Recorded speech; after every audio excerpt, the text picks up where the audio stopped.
ಎಲ್ಲರಿಗೂ ನಮಸ್ಕಾರಗಳು. ಇವತ್ತಿನ ವಿಡಿಯೋದಲ್ಲಿ ನಾವು ನೋಡ್ತಾ ಇರುವಂಥದ್ದು ದ್ವಿತೀಯ PUCಯ ವಾರ್ಷಿಕ ಪರೀಕ್ಷೆಯ ಅರ್ಥಶಾಸ್ತ್ರ ವಿಷಯದ ಬಹುಮುಖ್ಯ 1 ಅಂಕದ ಪ್ರಶ್ನೆಗಳು.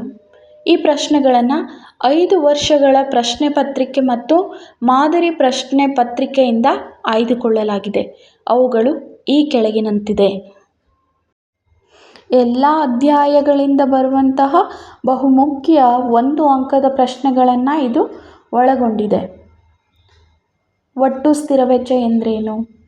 2. ತಂತ್ರಜ್ಞಾನದ ಪ್ರಗತಿಯು ಉದ್ಯಮ ಘಟಕದ ಪೂರೈಕೆ ರೇಖೆಯನ್ನು ಯಾವ ಕಡೆಗೆ ಪಲ್ಲಟಗೊಳಿಸುತ್ತದೆ?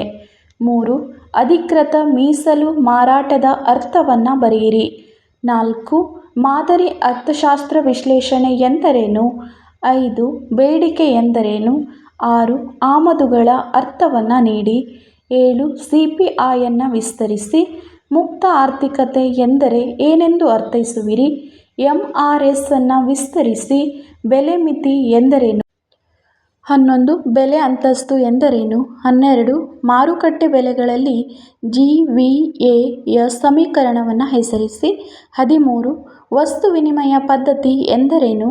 14. ಪ್ರಾಥಮಿಕ ಕೊರತೆಯನ್ನು ಹೆಸರಿಸಿ. 15. ಸರಾಸರಿ ಉತ್ಪನ್ನ ಎಂದರೇನು? 16. ಸೀಮಾಂತ ಉತ್ಪನ್ನ ಎಂದರೇನು? 17. ಸಮತೋಲನ ಬೆಲೆ ಎಂದರೇನು? 18. ತುಷ್ಟಿಗುಣ ಎಂದರೇನು? 19. ಸರಾಸರಿ ಆದಾಯವನ್ನು ಲೆಕ್ಕ ಮಾಡುವ ಸೂತ್ರವನ್ನು ತಿಳಿಸಿ. 20. ನಿವ್ವಳ ಮೌಲ್ಯವರ್ಧನೆಯನ್ನು ಹೇಗೆ ಪಡೆಯುವಿರಿ? 21. ಸವಕಳಿ ಎಂದರೇನು? 22. ಸಾರ್ವಜನಿಕ ಸರಕುಗಳೆಂದರೇನು?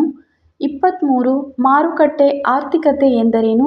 24. ಸರಾಸರಿ ಸ್ಥಿರ ವೆಚ್ಚ ಎಂದರೇನು? 25. ಅಧಿಕ ಶಕ್ತಿಯ ಹಣದ ಅರ್ಥ ಬರೆಯಿರಿ.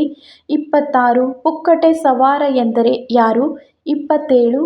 ಆಡಮ್ ಸ್ಮಿತ್ ರವರ ಪ್ರಸಿದ್ಧ ಕೃತಿಯನ್ನು ಹೆಸರಿಸಿ. 28. ಸರಾಸರಿ ಉಳಿತಾಯ ಪ್ರವೃತ್ತಿಯನ್ನು ಹೆಸರಿಸಿ. 29. ಬಜೆಟ್ ರೇಖೆ ಎಂದರೇನು? 30. ಆರ್ಥಿಕ ಏಜೆಂಟ್ಗಳೆಂದರೆ ಯಾರು? 31. ಸಂದಾಯ ಬಾಕಿ ಎಂದರೇನು? ಈ ರೀತಿ ಬಹುಮುಖ್ಯ 1 ಅಂಕದ ಪ್ರಶ್ನೆಗಳು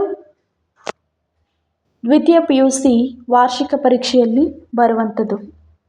ಇನ್ನು ಮುಂದಿನ ಪ್ರಶ್ನೆಗಳಿಗಾಗಿ ನನ್ನ ಚಾನೆಲನ್ನು ಸಬ್ಸ್ಕ್ರೈಬ್ ಮಾಡಿ. ಪ್ಲೀಸ್ ಸಪೋರ್ಟ್ ಮಾಡಿ.